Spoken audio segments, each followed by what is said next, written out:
Bharatiya Janata party में जो ticket बंटवारा है वो भी भैया ऐसे होता है, अगर आप चले जाएंगे ना, एक आदमी गया, हाँ जी आओ, आपका क्या परिचय है जी, मैंने फलानी जगह सोशल मीडिया पर 50 पोस्टर डाली, मैंने वहाँ दंगे कराए, मैंने हिंदू मुस्लिम से लड़ाया, अच्छा नेहरू को इतनी गाली दी, अच्छा गांधी को मैंने ऐसे बोला, हो आपकी टिकट तो कंफर्म है, रविंद्र जडेजा को भी दे दिया टिकट, और उधर से देखो दूसरी उनका जो भौजाई को, भाभी को भी दे दिया, तो भाभी भौजाई सबको आपस में लड़ा दिया। प्रधानमंत्री जी सच बोलते हैं तो प्रधानमंत्री जी मुझे ये बताएं कि प्रधानमंत्री जी ने 100 स्मार्ट सिटी कौन से कोने में बनाई है, क्या चांद के ऊपर जाकर बनाई है? अगर प्रधानमंत्री जी सच बोलते हैं तो प्रधानमंत्री जी मुझे सवाल का जवाब दें कि प्रधानमंत्री जी ने 2 करोड़ रोजगार कहाँ दिया है? पत्रकार भी यही भाषा बोलने लग गए। नहीं, आप ही ने तो बोला कि संस्कारी हैं। आपको शर्म है? मैं आपसे ये पूछता हूँ, आपको शर्म है? अगर आपका जमीर 1% भी जिंदा होता तो आप ये नहीं बोलती कि वो संस्कारी हैं। अरे आप एक महिला हैं, कन्याकुमारी तक देश की जो दुर्गति है, अगर उसके बाद भी अगर बीजेपी सरकार बनाती है तो वाकई हिंदुस्तान का नागरिक, देश का नागरिक, भारत देश का नागरिक वाकई में आज अंधा हो चुका है। मोर्चा में दिल्ली की जो घटना हुई है दिल्ली में, वो तो आपने भी सुनी होगी ना, श्रद्धा आफ्ताब की। जी। हाँ, तो लगातार मीडिया में दिखाया जा रहा है कि मुस्लिम है और लव जिहाद का कहीं ना कहीं एंगल बताया जा रहा है। देखिए मैं आपको एक चीज बता दूं, मैं सिर्फ जो है आफ्ताब को एक गुनहगार की नजर से देखता हूं, ठीक है ना, मैं आपको बताता हूं। और मैंने तो देश के जो तमाम जिन भी चैनल्स पर मैंने बोला, और अपने फेसबुक सोशल मीडिया के जितने भी मेरे माध्यम है, फेसबुक हो इंस्टाग्राम हो, मैंने उन पर भी यही पोस्ट लगाई कि आफ्ताब जैसे अपराधी को देश के बीच चौराहे पर फांसी दी जानी चाहिए ताकि इस देश के अंदर दोबारा कोई आफ्ताब पैदा ना हो सके। लेकिन आप उन लोगों का क्या करेंगे जो लोगों का 1-1.5-2 महीने का कोठा पूरा हो गया और वो इसमें भी हिंदू और मुसलमान तराश रहे हैं। देखिए हर चीज के अंदर हिंदू और मुसलमान आपको नहीं तराशना चाहिए। इस देश के अंदर बहुत सारी घटनाएं ऐसी हुई, मैं आपको एक बात बताता हूँ, जितनी मेरी साधना श्रद्धा के साथ में है उतनी जो है वो अंकिता के साथ में भी है। आपको याद होगा कि उत्तराखंड के अंदर एक मामला होता है जब एक बेटी की भारतीय जनता पार्टी के पूर्व मंत्री के बेटे के द्वारा उसकी हत्या कर दी जाती है, लेकिन तब भारतीय जनता पार्टी के चेले और भारतीय जनता पार्टी के अंधभक्त मुंह बंद करके चुप रहते हैं। लेकिन कहीं पर भी अगर हिंदू मुसलमान की कोई घटना होती है या नरेंद्र मोदी जी से सवाल करे जाए या भारतीय जनता पार्टी के किसी भी नेता से सवाल किए जाए तो ये जो अंधभक्त हैं ये पॉपकॉर्न की तरह उछल पड़ते हैं, उछल के पड़ते हैं। अभी आपने देखा होगा कि सावरकर का मामला चल रहा है। भाई अब आप एक बात मुझे बताइए कि सावरकर जो है जिसने 6 बार माफीनामे लिखे थे, आपको पता होगा, ठीक है, तो अब मैं आपको बता दूं, आज उसको कह रहे हैं कि भाई वो माफी नहीं है, क्या पता। और कुछ लोग, वो तो राजनाथ सिंह का भला हो, राजनाथ सिंह सामने आकर बताते हैं और राजनाथ सिंह कहते हैं कि सावरकर ने गांधी जी के कहने पर जो है वो माफी मांगी है। कम से कम ये तो इन्होंने एक्सेप्ट किया कि सावरकर ने माफी मांगी है। अब सुन लीजिए, सावरकर ने जो राजनाथ सिंह से पता चला कि भाई गांधी जी के कहने पर मांगी है। अगर उस टाइम पर अर्नब गोस्वामी होते, अगर उस टाइम पर ये आपके अमीश देवगन होते, अगर उस टाइम पर दीपक चौरसिया, थोड़ी सी मिस्टेक हो गई, दीपक चौरसिया होते, तो उस टाइम पर ये लोग क्या करते? इन लोगों का बस नहीं चल रहा, ये उस टाइम पर ये दिखा देते कि भैया अंग्रेज जो है वो सावरकर के पास कर्जा मांगने के लिए आए और सावरकर कह रहे हैं भैया मुझे माफ कर दो। ये ऐसे दिखा देते गोदी मीडिया। और उसके बाद अर्नब गोस्वामी शुरू हो जाता, पूछता है भारत कि कैसे जब अंग्रेज उनसे पैसा मांगने के लिए आए तो सावरकर ने बोला कि मुझे माफ कर दो, और आप उसको कह रहे हो कि सावरकर ने माफी मांगी। इस सवाल का जवाब दे, गांधी जी जवाब दे इस सवाल का, नेहरू जी जवाब दे इस बात का। और दूसरी सबसे बड़ी बात, मैं तो जब मोदी जी को सुनता हूं तो मोदी जी बता रहे हैं कि मैं 20-22 साल से 2-3 किलो गाली खाता हूँ। हाँ। भैया आप गाली खाने के काम ही क्यों करते हैं? ठीक है ना, नहीं मेरे कहने का मतलब है कि गाली खा के आप काम कैसे करते हैं? भाई गाली खा के पहले उनका पूरा जो गाली खा के सुन लीजिए, हाँ गाली खा के मोदी जी काम कैसे करते हैं? मोदी जी का तो कितना एनर्जी मिलती है। हाँ, भाई मोदी जी कैसे, क्या तराजू से तोलते हैं गाली की? 2-3 किलो हो गई, अरे आज 2 किलो का बाट का है। अच्छा संबित पात्रा ले गया, संबित पात्रा भी गाली खाता है। हाँ, तो पता चला कि भाई मोदी जी को एनर्जी मिलती है उससे गाली से, तो देखा कि भाई आप तो गाली कम पड़ रही है। तो पता चलता है कि अडवाणी जी की तबीयत खराब है। अच्छा। तो मोदी जी का 3 किलो गाली पूरी नहीं हो पाई है, 2 किलो गाली जो है वो पूरी नहीं हो पाई है। भाई मोदी जी जो है वो गाली खाते, लेकिन गाली देने का काम तो अंधभक्त करते हैं। मुझे चाहे कितनी भी गाली दीजिए, लेकिन मैं अपने देशवासियों के लिए एक शब्द नहीं सुन सकता। अरे भैया आप एक बात बताइए, आज तक पूरे सोशल मीडिया पर भी आप मुझे एक वीडियो दिखाइए जिसमें देश के प्रधानमंत्री जी को किसी ने गाली दी हो। अगर प्रधानमंत्री, सुन लीजिए, प्रधानमंत्री से सवाल करना अगर आप उसको गाली समझती हैं तो भैया पूरा देश दे रहा है तो प्रधानमंत्री से।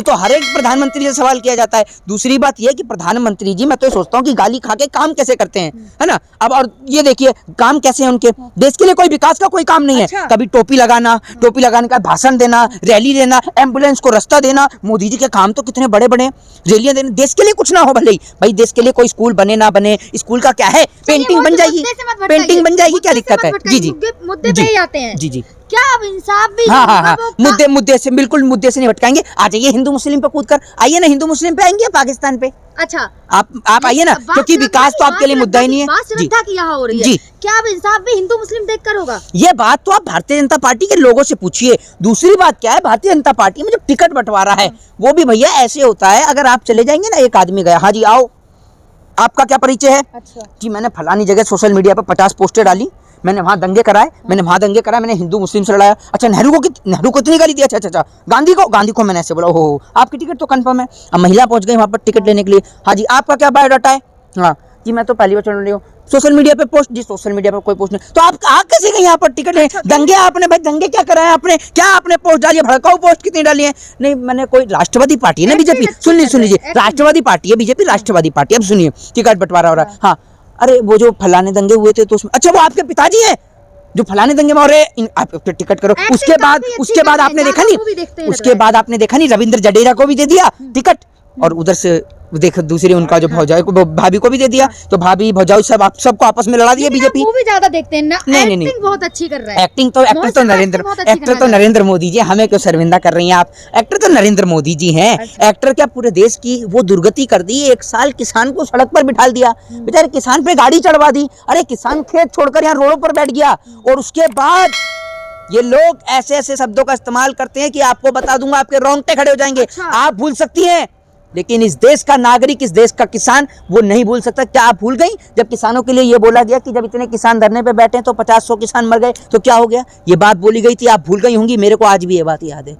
देश के किसानों के लिए, सुन लीजिए, देश के किसान के लिए खालिस्तानी, पाकिस्तानी, आतंकवादी, ये देशद्रोही हैं, ये ऐसे शब्दों का इस्तेमाल किया गया। नंबर 1 पे देख रही है जनता लगातार। मोदी जी झूठ बोलने में नंबर 1 थे, नंबर 1 हैं और नंबर 1 रहेंगे। अच्छा। ये राजा बाबू भी जो एक फिल्म आई थी गोविंदा की, उसको भी फेल कर देते हैं। इन्होंने सर पे आपने टोपी नहीं देखी। नरेंद्र मोदी जी की पहले की फोटो उठाकर देख लीजिए, अब की फोटो उठाकर देख लीजिए। आप नरेंद्र मोदी जी को खुद को दिखा देंगे तो नरेंद्र मोदी कहेंगे हट, ये मैं थोड़ी हूँ। को मानते हैं, जहाँ जाते हैं उस देश की सभ्यता को अपना लेते हैं, और आप कह रहे हैं टोपी लगा रहे हैं। हाँ, बिल्कुल सभ्यता को जहाँ जाते हैं। अभी आप बात करेंगे मेरे ख्याल से G20 की, जहाँ मोदी जी पहुंचे हैं, है ना। मुझे तो ऐसा लग रहा है देश की गोदी मीडिया ऐसे पहुंच गई है मोदी जी के पीछे पीछे कि जो G20 में मोदी के अलावा कोई और तो है ही नहीं। जो बाइडन जो है, हाँ जो बाइडन जो है छोले की लाइन में लगा हुआ है, और वो जिनपिंग जो है उसके चाट गिर गई उसके कुर्ते पर, है ना। मोदी जी लाल आंख तो दिखा नहीं पा रहे, तो उसको अपना लाल कुर्ता ही दिखा रहे। तू मेरा लाल कुर्ता देख, अभी लाल आंख तो मैं दिखा नहीं सकता हूँ तुझे, लाल कुर्ता ही दिखा देता हूँ तुझे। कैसी बात कर रही हैं आप? नहीं, एक बात आप मुझे बताइए, एक मिनट, आप जो मोदी जी को पूरा हाईलाइट करके दिखा रहे हैं, इंडोनेशिया में जो G20 सम्मेलन हुआ है उसमें मोदी जी को खाली सिंहासन दे दिया है, बाकी एक अलग से चटाई बिछा दी है, बाकी देश के वहां बैठेंगे, ठीक है ना। वहां जो बाइडन वहां छोले कुलचे की लाइन में लग गए, उसको छोले नहीं मिल रहे हैं। जिनपिंग की कुर्ते पर चाट गिर गए, वो चाट पकौड़ी की लाइन में लगा हुआ है ना। यही सब चल रहा है ना, है हाँ कर रही हैं। अरे अगर डंका बज रहा है देश का, सुन लीजिए नरेंद्र मोदी, सुन लीजिए मेरी बात सुनिए। नरेंद्र मोदी जी का डंका अगर आप कहती है ना बज रहा है, क्या आपको नहीं पता कि अफगानिस्तान बॉर्डर पर भारत देश के जो भारत और पाकिस्तान, जो भारत और चाइना, सॉरी माफ कीजिए, भारत के कितने जवान चाइना बॉर्डर से वहां से गायब हो रहे हैं? आपको पता नहीं सीमा से कितने जवान देश के गायब हो रहे हैं? पता है आपको? और जो घुसपैठी है, जो नहीं, कौन कह रहा है? आपके कहने से, मना करने से क्या हो जाएगा? है भाई प्रधानमंत्री, आप क्या कहते हैं? प्रधानमंत्री जी सच बोलते हैं? प्रधानमंत्री है। अगर प्रधानमंत्री जी सच बोलते हैं तो प्रधानमंत्री जी मुझे ये बताएं कि प्रधानमंत्री जी ने 100 स्मार्ट सिटी कौन से कोने में बनाई है? क्या चांद के ऊपर जाकर बनाई है? अगर प्रधानमंत्री जी सच बोलते हैं तो प्रधानमंत्री जी मुझे इस सवाल का जवाब दें कि प्रधानमंत्री जी ने 2 करोड़ रोजगार कहां दिया है? अगर प्रधानमंत्री जी सच बोलते हैं तो प्रधानमंत्री जी ये बताएं कि बुलेट ट्रेन भारत के किस राज्य में चलती है? अगर प्रधानमंत्री जी सच बोलते हैं, प्रधानमंत्री जी अगर आपको बेचने का इतना ही शौक है तो आपने जो अपनी संपत्तियां बनाई हैं उन्हें बेचिए ना। 70 साल की बनी संपत्तियों को क्यों बेच रहे हैं? आपने तो शौचालय बनाए हैं, कोई शौचालय को खरीदने वाला हो तो शौचालय बेचिए। आपने देश की कोई संपत्ति नहीं बनाई तो आपको उनको बेचने का कोई हक नहीं है। और आप जो बेचने को प्राइवेटाइजेशन का नाम देते हैं ना, ये बिल्कुल गलत है। आज देश के अंदर की जो दुर्गति है, देश का नौजवान जब रोजगार मांगने जाता है तो उसका स्वागत लाठी और डंडे के साथ किया जाता है। भारत देश का किसान जब अपने इंसाफ की और न्याय की मांग करता है तो उसके ऊपर आप वाटर कैनन से पानी छुड़वाते हैं, आंसू गैस के फव्वारे छुड़वाते हैं आप उसके ऊपर। देश के किसान के लिए आप आतंकवादी जैसे, खालिस्तानी जैसे, पाकिस्तानी जैसे, देशद्रोही जैसे शब्दों का इस्तेमाल आपकी पार्टी के विभिन्न नेताओं के द्वारा किया जाता है। तो दूसरी बात, आपकी पार्टी के नेता, बलात्कारी नेता आपकी पार्टी के, बच्चा चोर नेता आपकी पार्टी के, अरे आप किस मुंह से वोट मांगने के लिए आते हैं? पार्टी भी संस्कारी है, ठीक है ना। मतलब ये जो कहा गया है, सुन लीजिए, पहले तो देश के नेताओं ने ये बात बोली थी, देश के नेता ने, कि वो जो बिल्किस बानो के बलात्कारी हैं वो संस्कारी हैं। अब तो पत्रकार भी यही भाषा बोलने लग गए। नहीं, आप ही ने तो बोला कि संस्कारी हैं। आपको शर्म है? मैं आपसे ये पूछता हूँ, आपको शर्म है? अगर आपका जमीर 1% भी जिंदा होता तो आप ये नहीं बोलती कि वो संस्कारी हैं। अरे आप एक महिला हैं। नहीं, बीजेपी वालों ने कहा है भाई, तो आप एक बात मुझे बताइए ना, आपको तो सामने आकर ये कहना चाहिए कि मोहित जी आप इस मुद्दे पर नहीं बोलेंगे। एक महिला के सम्मान की बात है, तो मैं भी एक महिला हूं, आपसे पहले मैं बोलूंगी कि वो बिल्किस बानो के जो बलात्कारी हैं वो देश के लिए सबसे बड़ा श्राप हैं और ऐसे श्रापों की सजा जेल के अंदर होनी चाहिए। लेकिन आप नहीं बोली, आप तो अब बोल रही है कि बीजेपी के नेता उन्हें संस्कारी बता रहे हैं। बीजेपी के नेता, मैं आपको बताता हूँ, बीजेपी के नेता जब बलात्कारी होंगे तो एक बलात्कारी दूसरे बलात्कारी को तो यही बताएगा। कुलदीप सिंह सेंगर क्या है? वो भी बलात्कारी है, भारतीय जनता पार्टी का एमएलए था। राम रहीम को पैरोल पर बाहर निकाल दिया। हरियाणा के मुख्यमंत्री इस बात का जवाब नहीं देते हैं। आज कश्मीर से कन्याकुमारी तक देश की जो दुर्गति है, अगर उसके बाद भी अगर बीजेपी सरकार बनाती है तो वाकई हिंदुस्तान का नागरिक, देश का नागरिक, भारत देश का नागरिक वाकई में ही आज अंधा हो चुका है। मैं कहूंगा कि अंधभक्ति का नशा आपके सर पर इतना चढ़ गया है, हिंदू और मुसलमान का नशा आपके सर पर इतना चढ़ गया कि उसकी आड़ में ना तो आपके बच्चों को रोजगार चाहिए, ना उन्हें बेहतर शिक्षा चाहिए, और ना आपको बढ़िया अच्छा खाना चाहिए, ना महंगाई से छुटकारा चाहिए। आप बेरोजगारी के अंदर ही खुश है, मुझे तो ऐसा लगता है।